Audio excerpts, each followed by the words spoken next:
Y justamente para explicarnos todavía más acerca de las implicaciones geopolíticas, he invitado a un experto internacionalista en el escenario regional de Medio Oriente, el doctor Al-Hassan Haidar, quien fuera profesor del Tecnológico de Monterrey, Campus Guadalajara, de la UNIVA, del ITESO, y con una trayectoria pues muy brillante en el mundo de la academia en lo relacionado a los estudios de Medio Oriente. Mi querido doctor Al-Hassan Haidar, buenas noches y gracias por aceptar la invitación. Hola, estimado Jesús, ¿cómo estás? Buenas noches, es un placer estar contigo otra vez y sobre todo en temas tan claves, lo que tenemos ahora en el Medio Oriente. Estimado doctor Al-Hassan Haidar, ¿cuál es tu lectura geopolítica de las implicaciones de este viaje por primera vez de un papa católico a Irak? Que siempre hablar de Irak siempre es hablar de algo complejo. A ver, en primer lugar, a mí, desde mi punto de vista, es un avance muy clave en el reconocimiento de una gran parte de los iraquíes de las otras comunidades, sobre todo, como dijiste en tu intervención, que estamos hablando de varios millones de cristianos y católicos que estaban antes de la invasión del 2003. Todo yo creo que el punto clave fue en la invasión del 2003, donde cambió mucho la demografía y también una gran parte de las minorías iraquíes que eran cristianos y católicos tuvieron afectados negativamente por la invasión. Entonces yo creo que desde mi punto de vista es algo muy importante donde tener ese respaldo directo de la gran figura católica en el mundo, llegando en un momento muy difícil, como dijiste, en la pandemia, y no hay que olvidar es Irak. A ver, cuando estás hablando de Irak, solamente hace un mes la base, ¿cómo se llama? La base aérea o la base militar americana tuvo un ataque por algunos grupos en el norte de Irak. Entonces es un país completamente está inseguro, es un país donde sobre ese terreno en Irak hay muchos conflictos y ahí con todo esto llega el Papa y desde mi punto de vista es algo muy importante. Sobre todo decimos un apoyo es a los cristianos o a los cristianos y católicos que quedaron en Irak, porque no hay mucho, pero yo creo que también es un mensaje muy importante de apoyo y decir que están con ellos. Y al mismo tiempo volver a que también el papel o como el papel religioso de la Iglesia Católica, tener esa protección a los católicos que estaban en Irak y que, por cierto, durante varios años no han podido tenerlo por la inseguridad y también por la violencia que tuvo Irak en los últimos 20 años. Doctor Al-Hassan Haidar, durante muchos años se ha cuestionado y se ha criticado a aquellos enfoques que señalan que la conflictividad en el Medio Oriente en países como Siria, Líbano o el mismísimo Irak son de corte confesional. Se cuestiona o se critica mucho a estos enfoques porque dicen que reducen el amplio y el complejo panorama justamente de las causas que generan verdaderamente los conflictos en estos países. Hasta dónde la visita del Papa Francisco revive estos estereotipos del factor religioso en los conflictos internacionales en el Medio Oriente. Mi buen Jesús, aquí hay que revisar mira, que después de la época de Daesh, de ISIS, a ver, hay un cambio completamente importante que surgió en Siria, en Irak, en todo el Medio Oriente. Sí hay que reconocer que después del 2011 hubo una tendencia islamista muy fuerte, entramos con el tema de los conflictos, entramos con Al-Qaeda, entramos con ISIS, todo esto y las, ¿cómo se llama? Y todo eso y las consecuencias negativas sobre los cristianos, sobre los musulmanes, chiitas o sunitas. Entonces, a partir del 2017 y 2018 llegamos a un hartazgo de prácticamente de esas, ¿cómo se llama?, tendencias.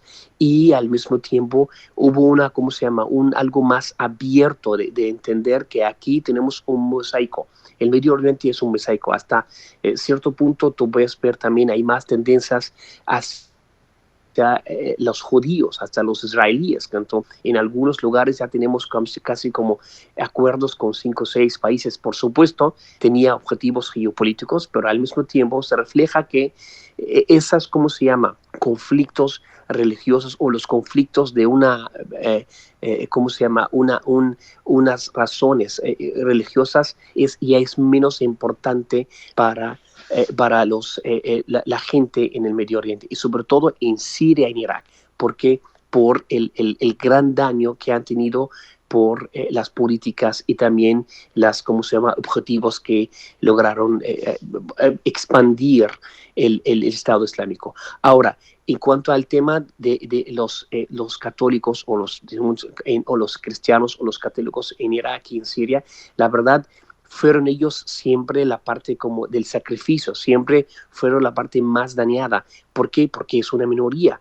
Y hay que reconocer y hay que dar crédito a algunos, al régimen de Saddam Hussein y también al régimen de Bashar al-Assad y su papá, que logró hasta cierto punto hacer un balance, ¿sí? Hacer un balance en la posición de esas minorías entre Irak en Irak y en Siria.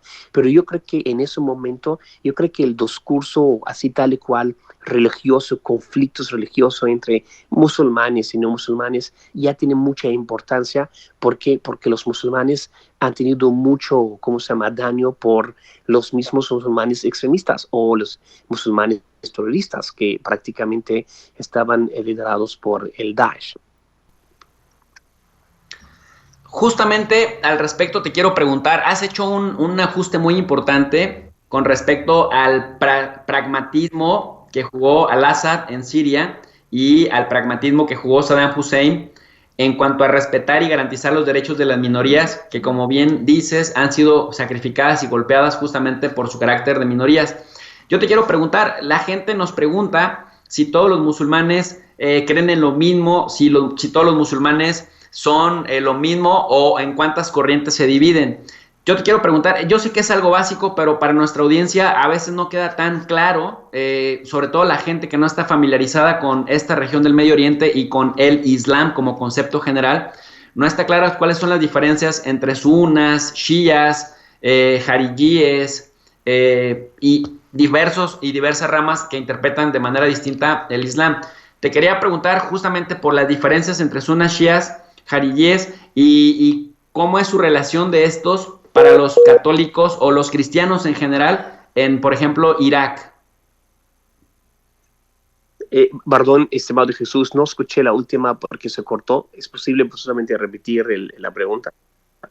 Sí, sin ningún problema. Muchas gracias que me lo comentas. Te decía que cuáles son las diferencias entre las distintas ramas del Islam, sobre todo las principales, sunas, shias, jarilíes o sufíes, y cómo es su relación con los cristianos ahí en Irak. En Irak. A ver, cuando hablamos del caso de Irak, es un caso completamente muy particular. Y sabemos esto porque está construido por etnias y por sectas. Cuando estamos hablando por etnias, hay kurdos, hay árabes, y los kurdos, la mayoría son sunitas laicos. Y cuando vamos a los árabes, está dividido entre dos sectas, entre los sunitas, que es la minoría, que son prácticamente el 25%, y los chiitas, que alcanzan a ser el 40%. Entonces, si vamos a ver el mapa de Irak en los últimos 20 años, el conflicto no fue entre musulmanes y cristianos, nada.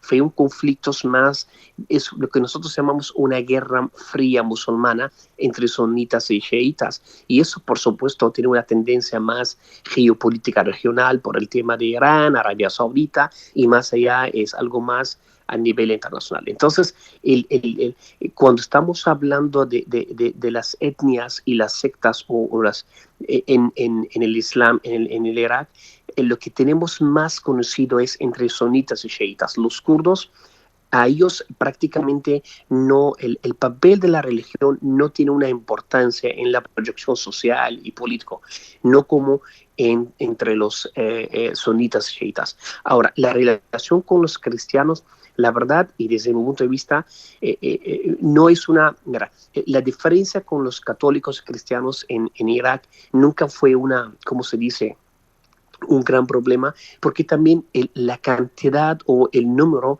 de los católicos y cristianos en Irak estaban alcanzando que el 5%, no estamos hablando de un número muy grande, y al mismo tiempo era una minoría no tan grande, decimos, pero y estaba pues prácticamente acostumbrada y estaba más como una integración con su, ¿cómo se llama?, su entorno, porque al final también son iraquíes.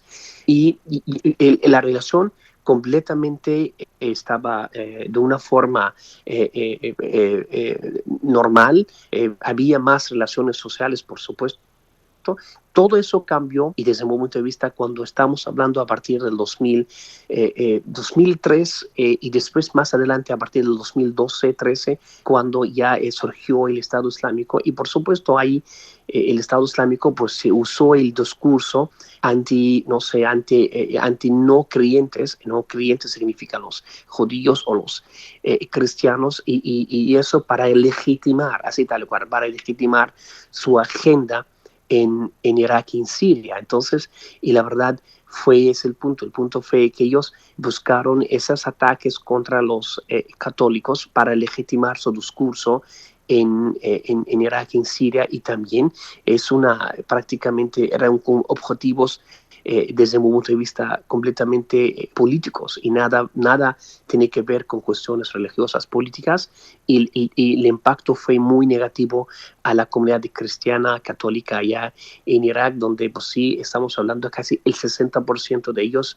salieron de Irak, y tenemos creo que el 40%, y por supuesto no viven en las mejores condiciones. Muchísimas gracias por la respuesta. Por último, doctor El-Hassan Haider, para cerrar esta entrevista, ¿cuál es la postura de Arabia Saudí, que en un principio apoyaba al Estado Islámico para derrocar a Al-Assad?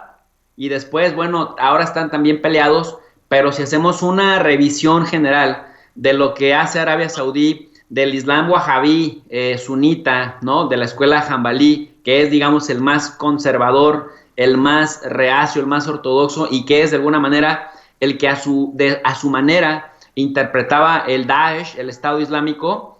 ¿Cuál es el mensaje? Primero, ¿cuál es la postura de Arabia Saudí? ¿Y cuál es el mensaje que le manda el Vaticano justamente a Arabia Saudí?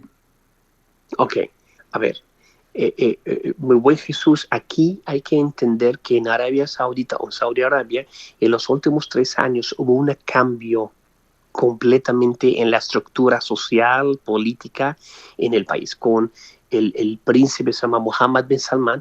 Él llegó y prácticamente, ¿qué hizo él? Él quiere hacer una ruptura con el pasado wahhabi, y que empezó a hacer unas ciertas, ¿cómo se llama?, políticas de abertura del país. Las mujeres pueden manejar el tema de algunos tipos de elecciones locales, permitir más el tema del cine, permitir hacer fiestas, permitir que las mujeres, la primera vez en la historia que ellos pueden salir, y al mismo tiempo empezó a alejarse del discurso wahhabí. Los wahhabíes estaban en Arabia Saudita teniendo un poder muy fuerte. Antes tenían un poder muy fuerte, pero con Mohammed bin Salman empezaron ¿cómo se llama?, a tener menos papel, y poco a poco empezaron a salir de la política, la vida política y social del país. Ahora, eso es prácticamente cuando estamos hablando a nivel local. Ahora, a nivel regional, por supuesto, Arabia Saudita no es un país potencial regionalmente. Y yo creo que desde mi punto de vista, el tema de la visita, por supuesto, es algo muy importante para Arabia Saudita. ¿Por qué? Porque hoy por hoy está tomando ese como el liderazgo, lo que nosotros llamamos ahora el Islam moderado. Bueno, no se entiende mucho, pero es el camino, dicen ellos, el Islam moderado, y ese como teniendo ese papel junto con Emiratos Árabes Unidos y con Egipto. Entonces, la verdad, lo que yo he visto en los últimos 3 años, y sí, como hubo un divorcio, silencioso entre el Estado saudí y también el movimiento wahabí y los salafistas. Y esto, pues prácticamente, porque es, desde mi punto de vista, es para preparar todo el camino para que el próximo rey llegue al poder sin problemas, y también al mismo tiempo es fortalecer su nivel o su poder doméstico. Ahora, en el caso de Siria, y ahí también algo más, es la complejidad del Medio Oriente. Yo creo que ya no es como tumbar al Assad, no es el objetivo para los saudíes desde hace 3 años. El objetivo ahora es el tema de Irán, y cómo podemos detener la influencia de Irán en el Medio Oriente, y al mismo tiempo cómo podemos hacer para que no hacemos que Turquía expande más su influencia. Turquía está ¿dónde? Está en Qatar, Turquía está en Somalia, Somalia, Turquía está en Sudán, entonces no solamente Irán. Entonces los saudíes ahora empezaron a pensar en qué tenemos que hacer con esos dos, pues prácticamente amenazas regionales. Y ya es mucho menos el discurso ¿cómo se llama? Anti-Israel, y por supuesto ellos por supuesto con el apoyo de los Emiratos Árabes Unidos están a punto para hacer esos como tipos de acuerdos bilaterales con Israel, y eso también me imagino la visita del Papa también ayuda mucho a ese como convivencia que ellos están buscando los saudíes. Eso es lo que en los últimos 3 años podemos verlos en la región del Medio Oriente. Doctor El Hassan Haidar, te agradezco muchísimo por tan generosa entrevista y bueno, pues esta es tu casa, invitado permanente cuando gustes. Muchas gracias, Jesús. Un saludo desde Chicago y espero que nos veremos pronto en México. Un saludo. Muchas gracias. Muchas gracias, muy buenas noches. Amigos y amigas, pues ahí tienen la visión, la opinión de un experto en el escenario regional de Medio Oriente, que además de su nacionalidad, pues es alguien que se ha enfocado a estudiar justamente la geopolítica, las relaciones internacionales y sobre todo la política, la cultura y la sociedad en esta región, analizando sin pelos en la lengua la visita del Papa Francisco, el primer Papa católico a Irak. Y nos dice, el mensaje va directamente a contener la influencia de Irán en Irak, porque recuérdese que también Irak tiene mayoría chiita. Y bueno, aunque la población cristiana católica ha disminuido muchísimo, una barbaridad desde la invasión de Estados Unidos en el año 2003, o sea, durante 18 años ya solamente quedan 300,000 personas de 1.5 millones que llegaron a ser, pues el Papa Francisco va por ellos y manda un mensaje de unidad a la región.